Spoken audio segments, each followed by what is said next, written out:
सोलापूरमध्ये ठाकरेंची शिवसेना आणि शिंदेची शिवसेना एकत्र आली आणि बार्शीच्या झडपी निवडणुकीसाठी दोन्ही शिवसेनेची महाआघाडी झाली आहे। भाजप विरोधातील दोन्ही शिवसेनेच्या महाआघाडीमध्ये दोन्ही राष्ट्रवादी सुद्धा आहेत। सोलापूर जिल्हा परिषद निवडणुकीमध्ये भाजप विरोधामध्ये शिंदेची शिवसेना, ठाकरेंची शिवसेना, शरद पवारांची राष्ट्रवादी आणि अजित पवार यांची राष्ट्रवादी एकत्र आली आहे। ठाकरेंच्या शिवसेनेचे आमदार दिलीप सोपल यांनी सोशल मीडियामध्ये पोस्ट करत या महाआघाडीची घोषणा केली। बार्शी तालुक्यामध्ये ठाकरेंच्या शिवसेनेचे नेते दिलीप सोपल आणि भाजप नेते राजेंद्र राऊत यांच्यामध्ये चुरस आहे। जिल्हा परिषद निवडणुकीत सोपल यांच्या महाआघाडीत शिंदेची शिवसेना, अजित पवारांची राष्ट्रवादी आणि शरद पवारांची राष्ट्रवादी ही सहभागी झाली। त्यांच्या विरोधामध्ये माजी आमदार राजेंद्र राऊत यांच्या नेतृत्वामधला भाजप असा थेट सामना होणार आहे।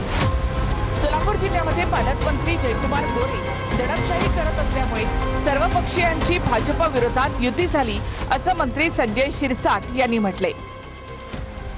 तर ही महाआघाडी अनैसर्गिक असून जनता याला स्वीकारणार नाही असं प्रत्युत्तर गोरेंनी दिलं।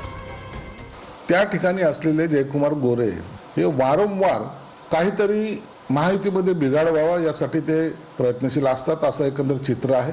एक प्रकारे दडपशाहीचा जो मार्ग आहे त्याने त्या भागामध्ये जो अवलंबला आहे त्याच्यामुळे कदाचित ही युती झाली असावी। अनैसर्गिक युती कधी अनैसर्गिक आघाड्या कधी लोक स्वीकारणार नाहीत। लोक भारतीय जनता पक्षासोबत राहतील आणि भारतीय जनता पक्षाची सत्ता येणाऱ्या जिल्हा परिषद पंचायत समितीच्या निवडणुकीमध्ये आपण बघाल की सोलापूर जिल्ह्याचा जिल्हा परिषद अध्यक्ष हा भारतीय जनता पक्षाचा असेल।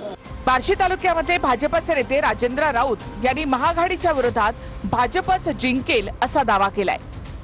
जनताच नेमकं कशा पद्धतीनं कुणाला विजय करायचं ह्याचा निर्णय जनतेच्या हातामध्ये। त्यामुळे आम्ही भारतीय जनता पार्टीच्या माध्यमातून निवडणूक लढवत असताना 6 जिल्हा परिषद आणि 18च्या 18 उमेदवार कमळ या चिन्हावरती उभा केलेले आहेत। जिल्हा परिषद आणि पंचायत समितीच्या 18 पैकी 18 जागा आमच्या निश्चितपणाने येतील।